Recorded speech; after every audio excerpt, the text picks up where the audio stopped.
Patola refers to the multicolored silk textile that is patterned prior to weaving by the ikat. The first step in making a patolu is the tying of yarn with cotton thread according to the pattern.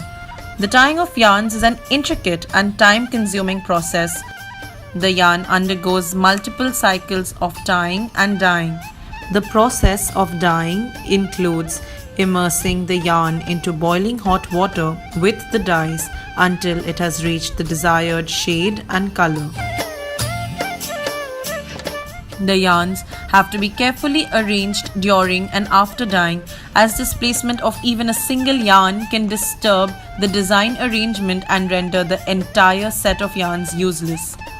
Post dyeing, the yarns are stretched out to make the warp. This requires the presence of a master craftsman.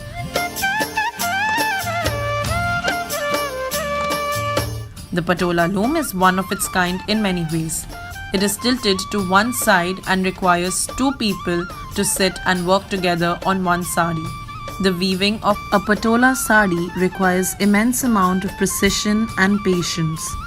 Every color in every yarn has its own unique place in the sari. A close view of patola weaving shows the intricacy of the design with which each of the thread has its own place in the fabric.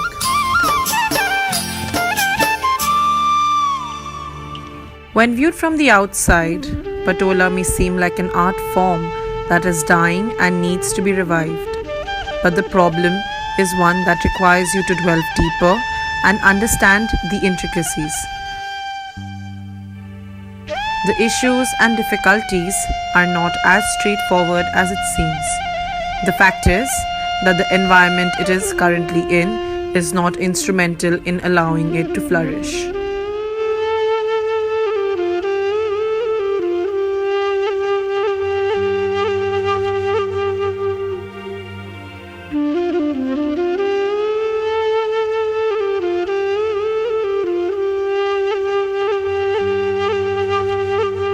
Patola were two arts which were really extensive labor work also involved in it, and they were not really getting any benefit from the government so much at that time. They were not aware of what will be sold more in the urban because they are in the rural. That gap is always there. So they were doing the traditional things like weaving saris. They would only weave saris. They would go and sell their products only to big shop owners, and when they would go there, whatever amount the artisan would ask would not be given to them. They would cut it down, and then that same sari would be sold at a much higher price. They felt that where else will we go and sell our products? These artisans want their legacy to continue with their children, but are also aware that it will not secure them financial stability in the future. तो उनको आप सिखाएंगे यही कि आप अभी तो नहीं सिखाएंगे, अभी वो तो स्कूल में ही डालेंगे ना यहाँ का. અગર તમે લોકોને આ ન કરવાનું હોય ને એક જોબ લેવાની હોય સ્કૂલ કર્યા પછી તો તમે એ કરત કે આ કરત? Job. They feel that no, if I give my secrets away, then there's nothing left for me. But then our tradition will die that way, and then you just. I think that would be a very selfish reason. Not just the craft that you're making, but you're also making it for people. It is people's craft also, eventually. We are being selfish by not sharing our recipes. Okay, if it's a secret, pass it on to your family member at least, if nothing else. Let the craft live. We're looking at a price bracket of 1.5 lakhs to 6 lakhs for a sari. The raw materials constitute for about 1/10 of the price, while the rest of the pricing is for the labor that is put into the intricate job. These workers are paid an average of 4,000 to 5,000 for producing 7 to 8 saris in 1 month. It is important to respect India's indigenous knowledge and provide these artisans with the technological and necessary advances to torpedo this Indian creativity. એ આપણને help કરે જ નહીં, લોકો અમને ના help કરે. વર્ષોથી help કરતા જ નથી અમને, કોઈ દિવસ નહીં. બેંકમાં લોન લેવા જાય ને તો છતાં અમને નથી. એ લોકોને ખબર છે, બધા મેનેજરો આવી જાય છે, બધાને ખબર છે કે આ લોકોનો આવો ધંધો છે, આટલું આમાં ઉત્પાદન છે, આ લોકો અમારા પૈસા નહીં પાડે છતાં અમને આ લોકો કોઈ એવી ધિરાણ બિરાણ આપતું નથી. એ લોકો ધિરાણ આપો તો કહે છે તમે ડિપોઝિટ મેળો 20,000 25,000 તો અમે તમને 50,000 આપી. પેલા અમે કાંઈ અમારી પાસે ડિપોઝિટ હોય તો અમે લોન લેવા જ છીડો આવી. અમારી પાસે ડિપોઝિટ હોય તો લોન લેવા જ આવી ને કે આ ગૃહ ઉદ્યોગ કહેવાય. તો આમાં સરકારે હેલ્પ કરવી જોઈએ. કુટીર ઉદ્યોગ છે, જિલ્લા ઉદ્યોગ છે, કોઈ કાયદી નિગમ છે, તો આમાં અમને સહાય કરવી જોઈએ. 10% 35% આ તે જે લોન એમને સબસિડી આપી હોય આપવી જોઈએ, પણ એવું આમાં કાંઈ નથી. So that is what the government can help with. Facilitate them with a area. All the artisans can come and do dye. They can make them up. They can, so minimum facility they need at home. All they need to do is make the thing at home. You know. So all these general facilities, and then this could be attached to a plant which purifies the water, and so that government can facilitate, you know, with the help of the big industries.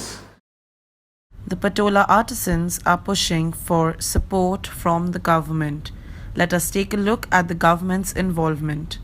So they have to take it and they have to go in this the schemes formats and the suggestions they have to represent to the government. These are the difficulties we are facing. Modifications are required. So then in a government in appropriate time that they will be modified. So they are not coming across. They are not doing anything. They are not coming up to you all to be able to do anything. So then you are also facing that problem in between, that middle in between. See, ours is marketing platform.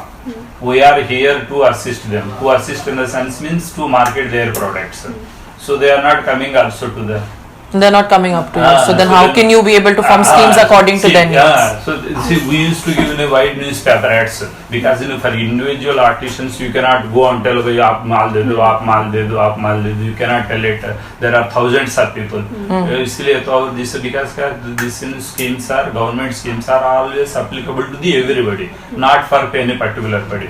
They have to come to that procedures. So that's why what we invite through newspaper ads. Forget those वो लोगों का. You see that government का जो कोई भी scheme है ना तो अभी आप एजुकेशनल इंस्टीट्यूट किया पर अगर आप पढ़ रहे हो बाद में जॉब नहीं मिला है तो गवर्नमेंट एजुकेशनल इंस्टीट्यूट किया. It doesn't mean that you that government has to give the job to you to me for me everybody. That facilitation one infrastructure, one facility has been created that you have to use it. Same way for promotion of these crafts and all these things also government has created some platform for promotional activities, for promotion of those things. Some innovative schemes, budgetary supports are existence. So they have to take it. Yeah, I want. So that's what we want to know your end. No. As to You, for that, I am telling it. You should search for this, Commissioner Cottage Industries. There is a scheme. okay. See, in that, Commissioner of Cottage Industries, Cottage and the Rural. चलेगा. So I want to give you the proper, your document should be very. आप लोगों ने बहुत अच्छा किया है. आप वो नेगेटिव वो सब करेंगे ना. नहीं वो सब नेगेटिव लोग करते हैं. हमें ये भी जानना है कि वो क्यों रिजेक्ट करते हैं. आप तो ट्राई कर रहे हैं लेकिन वो तो रिजेक्ट किए जा रहे वो हैं तो ना. कैसे पता चलेगा? उसको लड्डू बना के दे दिए वो नहीं खाते तो हमको कैसे पता चलेगा? लेकिन फिर How can you say it? वो कोई थोड़ा बात. this craft is now facing a challenge of extinction, not because of the loss of demand, in the process of fitting and existing in a world that is inclined towards standardization and consumerism. मेरा 19 years अभी running है और तब से मैं पटोला बना रहा हूँ अराउंड अबाउट 1997-98 से. इसको सीखने में ही मिनिमम 20-25 साल लगते ही है क्योंकि ये सब कुछ मैन्युअली है और ये तो 1,500 साल पुरानी आर्ट है और 700 साल पहले तो 700 फैमिली बनाते थे. अभी हम राउंड अबाउट 6 to 7 ईयर्स से उसको सिखा रहे हैं और इसको अभी डेवलप कर रहे हैं. यहाँ पर कोई हॉलीडे नहीं होता. 1 ईयर की 7 हॉलीडे. रॉ मटेरियल लेने के लिए मुश्किल आती है कारीगर को और वो बिकने में भी आती है क्योंकि हम ज़्यादा दाम बोलेंगे तो आप इतना लेते हैं तो हमारे को इतना दीजिए तो वो बोलेंगे इतना नहीं देंगे. आपको देना है तो इतना देंगे, इसके ज़्यादा नहीं देंगे. The art form is now suffering a setback, and it is these artisans that are getting affected the most. They are the ones who are caught in the crossfire. Patan patolas are basically double ikat patolas. The only difference is that Patan has become very well known for its double ikat, but at the same time in Surendranagar they are making, the artisans are equally good at making double ikat. But still people, because it has become like from generations on, it has been said that oh, Patan patolas are the best patolas. Double ikat Patola है, उसको बनाने में 4 से 6 महीने लगते हैं, और जो सिंगल इकट पटोला बनता है, it is actually not patola. They sell it by patola. Actually, it is not patola. But now people who realize it and who know, when they have seen, like with example through our NGO, they have seen that there are double ikat saris being woven even here in Surendranagar. People are buying, ready to buy them. Craft evolves, according to how culture evolves. Similarly, craft evolves with culture, it cannot stay static. It has to evolve to today's needs.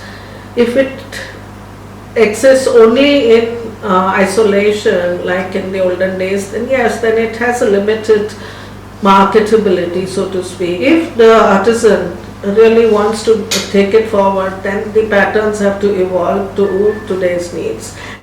Owning a Patola sari is investing in a timeless classic.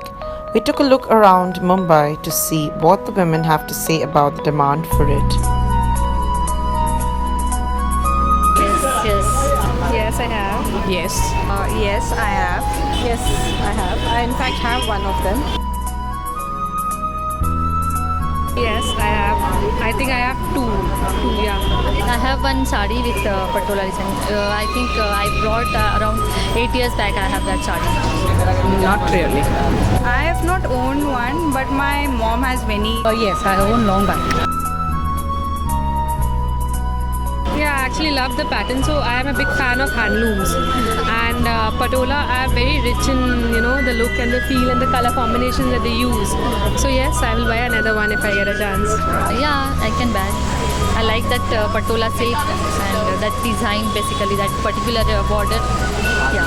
In today's time, no. Actually, I'm staying in Mumbai, so I don't wear. Yeah, it's very Indianized. It shows our traditional, it's very ethnic. Handicrafts is the second largest source of Indian livelihood. We should take the legacy of India's craft advantage to another level of understanding by linking our heritage to contemporary developmental changes. These artisans can make a massive contribution, and for that, it is vital to address these issues and let the art survive.